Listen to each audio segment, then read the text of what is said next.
Hey, what's up guys? Today, I'll show you a horror comedy film, Studio 666. Spoiler ahead, watch out and take care.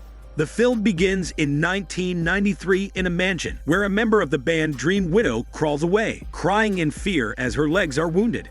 However, a man follows her smelly hormones and smashes her head into onion pieces with a hammer. Fast forward to the present day, at Consolidated Consumer Records, another band named Foo Fighters meet with their manager, who is angry over the band's failure to deliver their 10th album. Dave, the leader/singer, insists on making something new.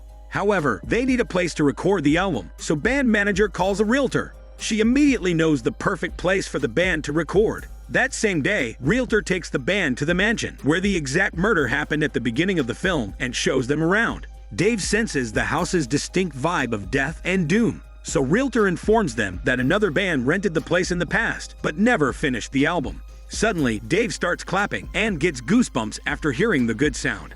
As he claps, scenes of the former band members flash until the killer hangs himself.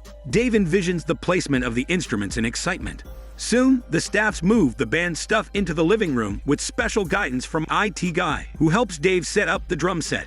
After that, he talks to the band and convinces them to move in to finish the album. Later that night, while in his master bedroom, Dave sees an anonymous caretaker pruning the bushes with massive gardening shears. Dave goes outside to confront the caretaker, but he ignores Dave and suddenly disappears. Dave shrugs it off and returns inside, where the IT Guy oversees the instruments set up. IT Guy curses after seeing the house's massive cables. He reaches it to rewire it, but he's electrocuted for at least a minute. Dave removes the plug with his foot, but it's too late. IT Guy has been electrocuted to death. Following IT Guy's death, the band decides to leave the mansion, but Dave convinces them they should stay and dedicate their album to IT Guy to give his life some meaning. While holding a barbeculator to mourn IT Guy's death, Dave informs the band about the anonymous caretaker earlier before IT Guy's death. Suddenly, Dave sees a vision of IT Guy's charred head inside the grill, alerting the band. The vision vanishes, and Dave shares that since they arrived at the mansion, his mind has been occupied by unimportant things. Suddenly, they hear the sound of gardening shears, so Dave promptly checks it out, thinking the caretaker is filming them. The band follows him as he reaches the fences. Suddenly, a woman emerges from the other side, startling Dave. She introduces herself as Sam and makes the atmosphere awkward by trying to impress the band with her singing. However, she manages to gain the interest of the band's organ guy. Dave stops the flirting before it escalates and asks Sam about the caretaker, to which she claims that the house has not been lived in for many years. Later that day, Dave becomes frustrated by extreme writer's block as he keeps making the same tune and beat. Later that night, Dave awakens as he feels someone entering his bedroom. He sees IT Guy in black floating in the air, with his glowing in the dark. IT Guy approaches him and claims that Dave is not the first and that they are watching. Dave screams as he wakes up and turns around to return to sleep. However, Dave finds himself surrounded by demonic minions, with their red eyes illuminating his room. He also sees the creepy caretaker on his footbed. Dave screams in fear as the demons crawl at him and tear out his intestines. Dave wakes up screaming and touching his stomach to ensure his intestines remain intact. Not able to sleep, Dave orders food. The delivery guy arrives not long after and is in disbelief after seeing Dave in the flesh. Actually, he is a big fan of the band and suggests returning to the mansion to drop off his music demo and Dave's extra ranch. However, Dave's not in the mood and closes the door in his face. Later, Dave is distracted by the dripping faucet. He checks it out and sees a demonic minion on his back. He quickly turns around but finds no one. He roams around the house as he's bothered, but unbeknownst to him, the dark figures continue to stalk him throughout the place. Dave ends up in the mansion's basement, where he finds a mutilated raccoon nailed to the wall, with blood dripping right into the drain. Dave also sees the bloody gardening shears and realizes that the caretaker is real. He attempts to leave when someone calls him. Dave turns around and finds a desk with the tapes of the former band Dream Widow.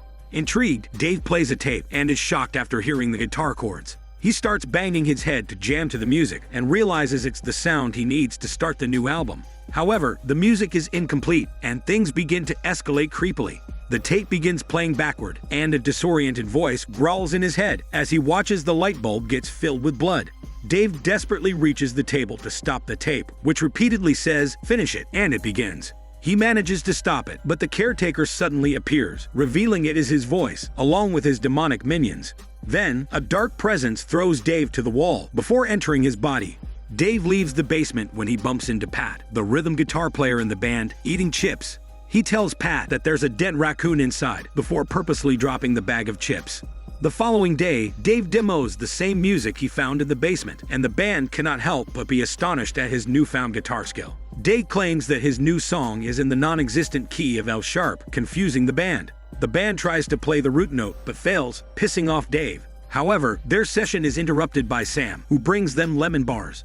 Organ Guy opens the door for his hormone interest, but Dave refuses as they work on their music, causing Sam to squint her eyes.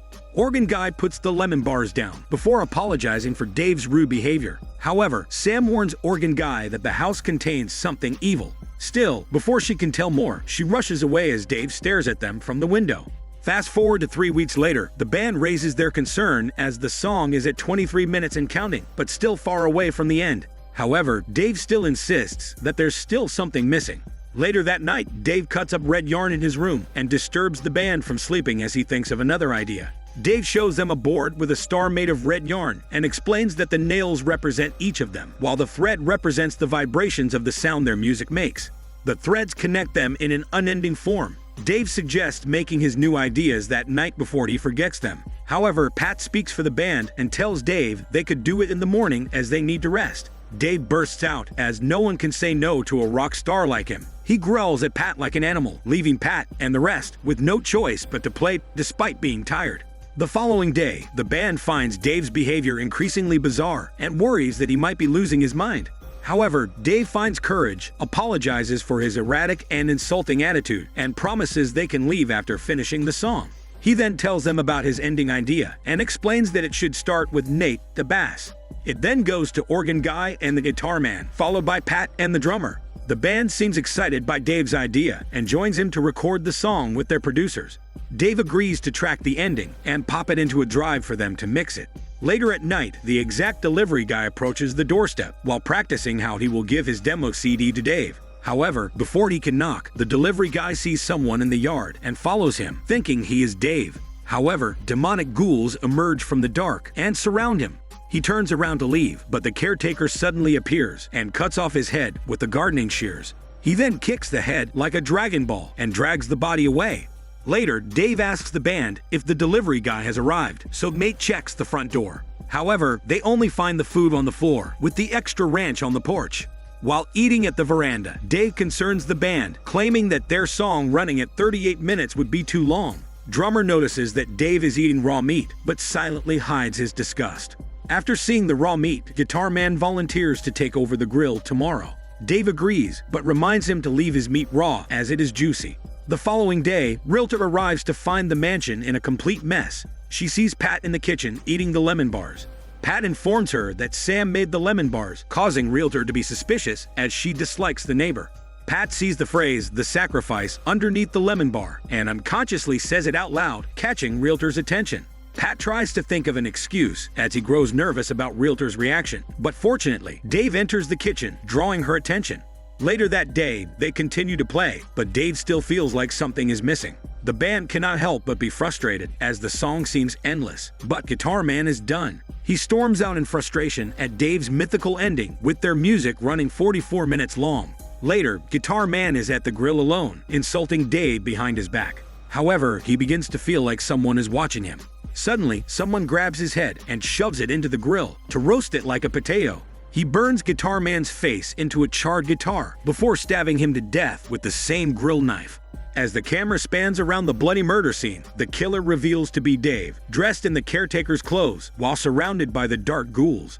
Meanwhile, the others are in the living room discussing Dave's erratic behavior when they hear a scream outside. They rush outside and find Pat looking at a beheaded body hanging from a fallen tree branch. After seeing the extra ranch on the ground, Nate realizes it's the delivery guy. Seconds later, Dave rushes out, finds the commotion, and approaches the delivery guy. He finds the demo CD that the delivery guy wanted him to have. Drummer dials his phone to call the cops, as there have been 2 deaths in the mansion in less than a month. However, Dave destroys his phone and points out that the location will be shut down for investigation. They are almost done finishing their song, and it will take them more time if they have to move. So Dave convinces everyone to call the police once they are done with the song. As a precaution, Dave confiscates their phones and the van keys in case they try to leave. They return to playing the song, but the band is not feeling it anymore. The band looks for Guitar Man, as he should be with them tracking the song, but Dave ignores their worries. Later, while Dave gnaws raw meat on the veranda, Pat takes the band to the basement and shows them the message that Sam hid under his lemon bars, saying, "The sacrifice feeds the book." Realizing that she's been warning them, the band secretly meets with Sam in the pool. She explains that the very mansion where Dream Widow recorded their last song stands over a supernatural nexus that allows spiritual entities to cross the human world. It's revealed that Dream Widow was supposed to be the next rock band in the 1990s until their band leader went mad and murdered his bandmates right inside the same mansion.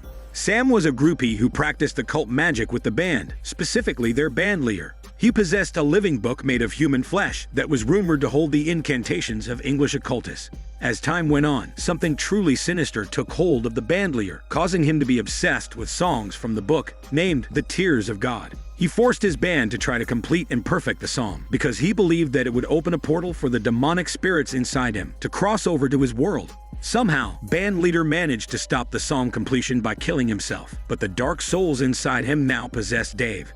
Sam explains that the sacrificed raccoon's blood feeds the book, hence her hidden message. She moved to the place on purpose to guard the portal. After the revelation, Sam instructs the men to find the book and turns to a passage called the Van Houten Protocol, which can be used to close the portal and send the demonic spirit back to hell. Later that night, Nate and Pat sneakily take their phones back, only to discover that Dave has removed the SIM cards. Meanwhile, Organ Guy engages in a smelly workout with Sam with music on, so Dave can't hear their hormone noises. However, Dave turns on the chainsaw and cuts them in half from underneath the bed before they can reach their hormone top. On the other hand, Nate and Pat recover the book from underneath the drain. As the raccoon wails, the demonic ghouls appear to flex their ghostly muscles. Nate runs outside while Pat follows him but trips from the stairs. Nate returns to help him escape the demonic creatures. At this time, Drummer purposely plays bad drum tracks to occupy Dave. However, this pisses Dave off, so he growls at Drummer like an animal, causing Drummer to play the drums, finishing the seemingly unending song. After finishing the song, Drummer backs away in fear, but Dave suddenly takes the cymbal and decapitates him, ending his drummy life. Meanwhile, Nate and Pat read the passage for demonic cleansing and confirm that Dave is possessed. The last sign was an incessant obsession with raw meat, particularly human flesh. They then realized that Dave had killed and eaten Guitar Man. Suddenly, they hear someone turn on the wood chipper, so they check it out, only to find Dave feeding human body parts into it. They hide back into the pillar as Dave turns around, but runs back to the house after seeing his stinky feet move in their direction. However, the demonic ghouls appear wherever they go, so they have to run outside. They go to the pool, as Dave needs to be purified with holy water to release the infecting spirit. Nate and Pat then invoke the Van Houten Protocol, allowing the dirty pool to be the copious amount of holy water. They get into a standoff, with Dave at the opposite ends of the swimming pool. Nate continues to read the book, while Dave leaps over the water with the help of the demonic ghouls.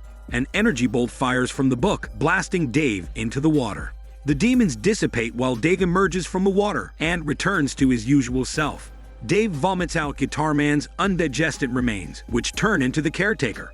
After hearing that the rest of his band is dead, Dave fights the caretaker when the 4 dead members of the Dream Widow suddenly appear. The former drummer recovers the book and pours a handful of the caretaker's blood on it, causing him to explode and be trapped inside it forever. Nate and Pat leave Dave behind to try and hotwire the van for escape. A car light flashes at Dave as they leave, and 2 people exit the vehicle. Band manager and realtor appear in cultist robes. Realtor goes to see if any others are left, while Dave informs manager about what they went through. However, band manager confesses that he has waited 20 years for the song to be completed, as he needed someone strong enough to handle all the evil it contains. He claims that the devil will make rock music relevant and dangerous again, and he needs someone like Dave to get it. Hearing this, Dave insults manager, causing him to attack and fight him. Meanwhile, Nate gets behind the wheel, while Pat goes underneath to jump-start the car. They panic as they see someone in a robe approaching them. Pat jump-starts the vehicle when a rogue wire pierces Nate's eyeball, causing him to run over Pat's skull and knock down Realtor accidentally. Nate exits the car to apologize to Pat and check on Realtor, but she stabs him in the neck before collapsing. On the other hand, while strangling band manager, Dave blames him as his band is dead because of the song. Band manager realizes that Dave has finished the song. Band manager taunts him about it, stopping Dave from strangling him. Shocked by his violent behavior, Dave realizes he isn't acting himself. So band manager tells him that he's not Dave anymore, and it's time for his solo career. The film ends a year later with Dave preparing to perform to a massive crowd as a solo artist while still in demonic possession. This is Daniel CC Movie Channel. Stay safe and enjoy your day.